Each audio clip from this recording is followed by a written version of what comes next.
It's 1947. The war is over. There's no more rationing of tires, and Dad can buy all the gas he needs to get up to Bennington Lake and back again.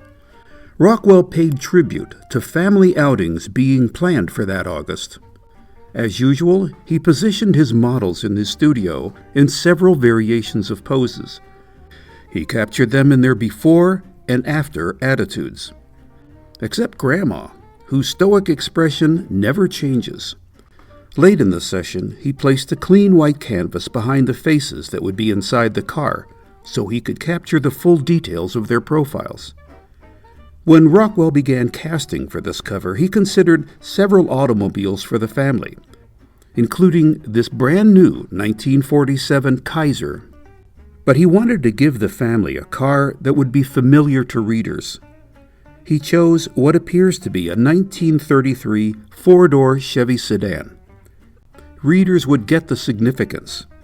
This family has held on to the same car for 14 years.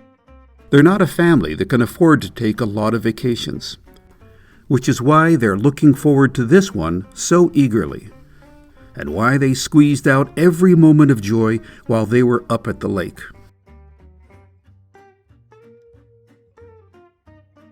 This video was brought to you by the Saturday Evening Post Digital Archives.